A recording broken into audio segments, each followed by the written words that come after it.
राधे राधे।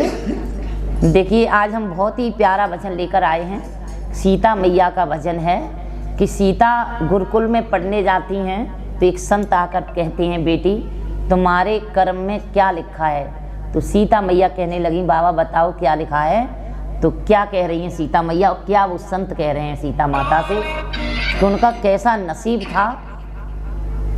तो जब माता सीता का कर्म नहीं बदला गया तो हमारा क्या, हम तो इंसान हैं अपन लोग। तो बहुत ही प्यारा भजन है और हमारे भजन के कमेंट जरूर दिया करो, जो भी सुनते हैं और तो जरूर बताया करो कैसा भजन है। बोलिए सियापत रामचंद्र की जय, सतगुरुदेव महाराज की जय। सीता गुरुकुल पढ़ने जाए कर्म